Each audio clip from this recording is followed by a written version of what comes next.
Alright YouTube, Vik-Werks checking in, another video for the Mark V R32. So we have the Super Pro bushings here, and obviously they've already been incorporated here as well, so you know, if you guys are wondering how that's going to ride, it's pretty cush.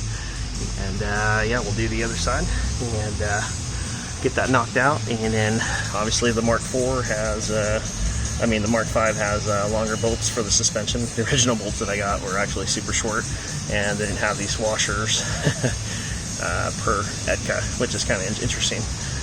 So I just added them in there to kind of complete the ordeal.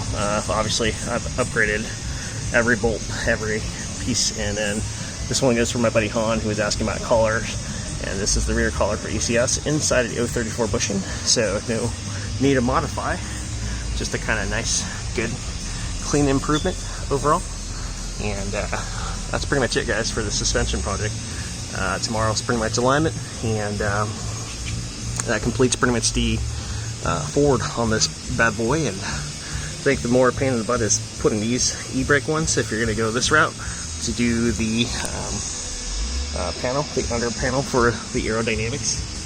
And I'll get that one in. And then the beauty about this street shield here for the mid-brace tunnel is that I was able to just use a 13 and, you know, take this out to be able to remove the subframe.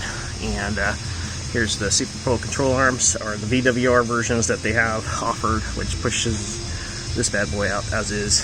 And you know, should be complete, like I said, a complete install on brake dampers and the Okayama bar.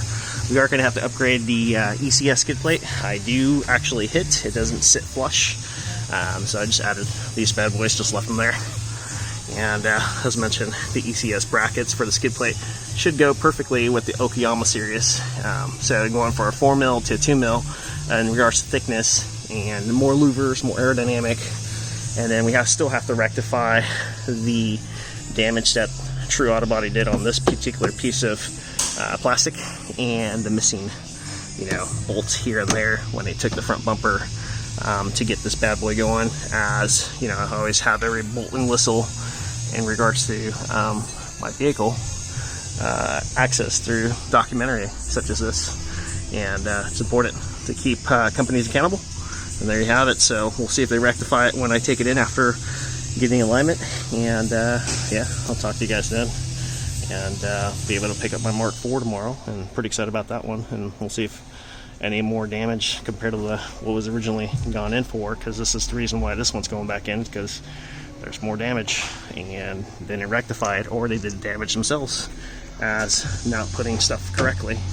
And yeah, there you have it. So kind of vexing, but you know, at the same time, I decided to take over and actually finish the pending projects that need to be done, because I'm going to be moving soon and across the state, and it's a need, a necessity. And oh yeah, here's a caveat: if you ever take a car to a dealership and you have these ECS or the Morimoto, yeah, they didn't even replace that. That's like dripping.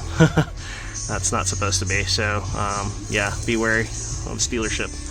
If you guys are a veteran and doing complimentary services, I figured don't take it there. Just rather just pay out of your own pocket or do it yourself, and save yourself the headache of having sold oil leakage here and there because they didn't replace the washer.